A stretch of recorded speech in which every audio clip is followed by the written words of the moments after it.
Hello, friends, and welcome back to r/IDontWorkHereLady and our story for today. My 32-hour workday. I hope you like it and subscribe for future videos. So let's get started. Now, to lay this story out, I live within a 2-minute drive of my local mall. I've grown up going to this mall almost every day. I know the layout by heart and know a lot of the employees and other frequent shoppers. I had moved from New York to Virginia for my first year of college, but due to extreme medical issues, I had to move home and take a year off of school, so logically, I got 2 part-time jobs at this mall. I started working for a huge lingerie and bra store with a certain fashion show I'm sure you could figure out, while also working at a certain chain charm bracelet and other fine jewelry store. The 2 stores were about 40 feet apart entrance-wise, with just another single store in between, so most days I would take back-to-back shifts rather than head home and coming back. Now at the bra store, I did everything. I processed shipments, I sold both in the mature and the young area, I repped beauty, I rang at cash wrap, I worked so many overnights it was ridiculous, because even as a part-timer, my weeks would often consist of 50 to 60 hours at this store, and I love my job. But when I was off the clock, I was off the clock. The issue is my regulars wouldn't understand this. I feel like more customers would ask for my help when I was off the clock around the store than when I was on the clock. I would always help, minimally, or direct to one of my associates who was actually working. No big deal. Now, on Thanksgiving and Black Friday, I was hustling. I had a shift at the jewelry store from 4 to 8, followed by a shift at the bra store from 8:15 to 6 a.m., followed by a shift at the jewelry store from 6:30 a.m. to 1 p.m., then back for my final shift at the bra store from 1:30 p.m. till midnight. I knew during my 1 half-hour break, I would have to walk a few more storefronts down to another popular chain girls' clothing store to pick up 3 things they let me put on hold for my little sister. But I'd have to walk in to get my stuff from under their counter, get on the checkout line, and run to my job.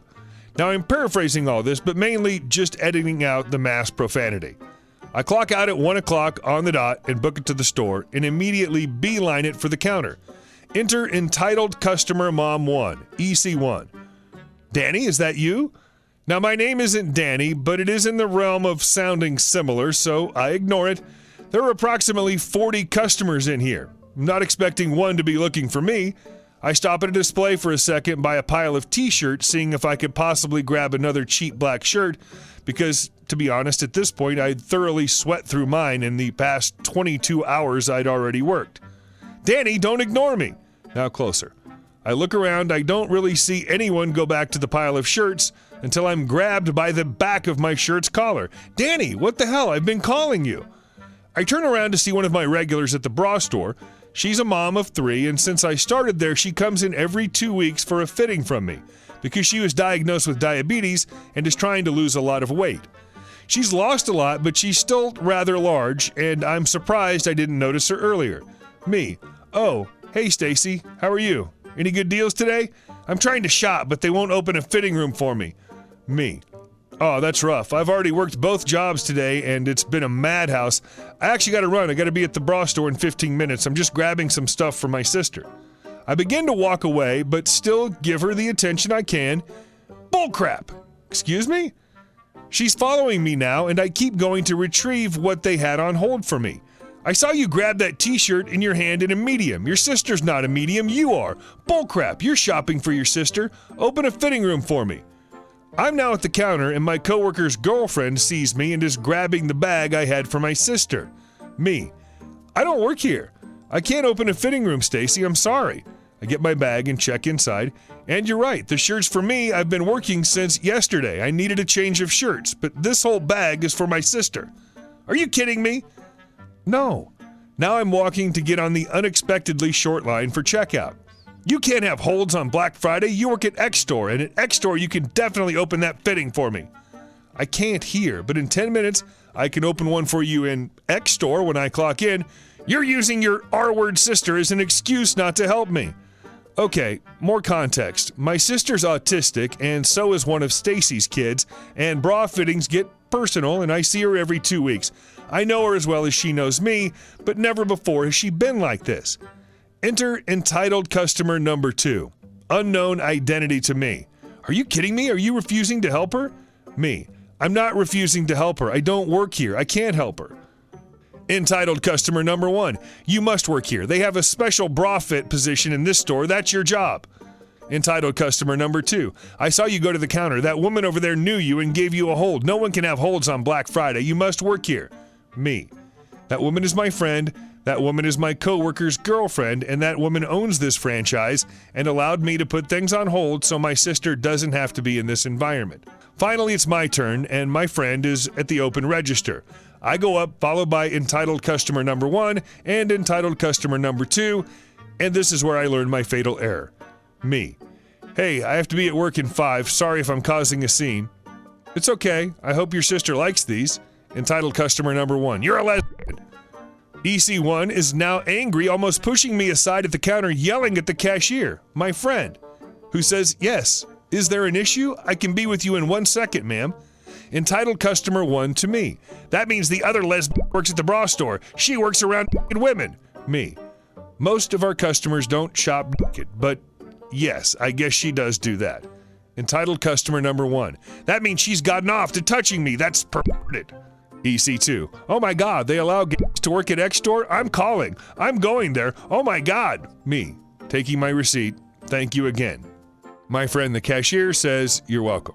I walk away and kind of jog the 120 feet to my store and into the back to clock in. I would hope it ended there, but immediately I turn on my headset to hear my manager calling me into room number 3. We have 9 rooms on the floor, not including the fitting rooms. Number 3 is front and center. I head that way, figuring they may have moved where I was stationed. Entitled customer number 1 and entitled customer number 2 stand in all their fuming glory, ranting to my manager how I refuse to service now both of them. My manager is 30 and does comedy with me. We take very little seriously, and especially customers like this. My manager. Danny, have you been in the store? They're saying you're refusing to help them where you are stationed. Me. Yeah, I just clocked in. When I refused to help them was when I was checking out at X store buying stuff for my sister 5 minutes ago. Manager. Trying not to snicker. You're telling me she wasn't helping you two while she was at a store she didn't work at? Entitled customer number 1. No, she wouldn't open fitting rooms here 12 minutes ago. She shouldn't be in charge of something she refuses to do. Entitled customer number 2. I can testify I witnessed her refusing to open the fitting rooms. Me. Hey manager, I'm sorry, but I do have my phone hidden. But here, I pull out my phone, show the receipt, show my clock-in screen that shows I clocked in 3 minutes and 47 seconds earlier. I had checked out of the other store 4 minutes before that. Manager. She couldn't help you because she doesn't work there. Entitled customer number 2. She refused to help us though. My manager looks exhausted and begins to reach in her beauty tool belt for a customer complaint coupon, and I wasn't going to let them get that extra 30% off. Me. Well, you know what? Hi, welcome to X Store. My name is Danny. When was the last time you've been measured? Entitled customer number 1. No, I don't want your help anymore. I want you to face the consequences of your actions. Me. Well, I'm sorry, ma'am, but if you don't want my help, I'll just have to let you know the deals for today. List off the sales. Happy shopping. Now, do you need any help? Entitled customer number 2. No, this is bullcrap. Wipe that grin off your face. Me. I'm so sorry I can't help you two. If you have any questions to ask, if you need anything, my name is Danny. Don't hesitate to ask. I grab my manager and turn her around and head to another part of the store, and the 2 women follow us. I'm 90% sure one starts filming me walking back with my manager, so we keep talking pleasantries and head into the private back of our store. We go into the office and I tell her everything I've written here, and we kind of camp out watching the cameras as these 2 women stand holding their phones at the door we went into to enter the back. My manager thinks it's hilarious and we keep watching them on camera. They evolve to peak entitled customer. Entitled customer number 1 walks up to the shipment manager who's cleaning and organizing the merchandise by the door. We can see everything but hear nothing on the cameras. Entitled customer number 2. One of your associates stalked us and followed us here. She's not on the clock and she's trying to steal from us, and probably you. You need to call mall security immediately. My poor shipment manager is rarely on the floor. It's her first Black Friday in the store, and she's standing there wide-eyed, not sure what to do. Now she's also hard of hearing, so she thinks they may have attempted to speak to her before they began yelling, but she didn't hear them clearly enough to know for sure. We saw them targeting her and decided it was time to call mall security on them. Entitled customer number 1, you're an idiot. This store's whole employees are, much more profanity, idiots. Entitled customer number 2, you should all be ashamed. You're all slander. Shipment manager, excuse me, I'm hard of hearing. Can you speak louder? Entitled customer number 2, you're a straight up R word, huh? Maybe this will help. Now I swear to Lord, this woman slaps my shipment manager in the hearing aid, the area directly behind her left ear. I scream, and one of my trans associated, who always has been a bodybuilder and teaches self-defense classes, runs from the back and tackles entitled customer to the floor.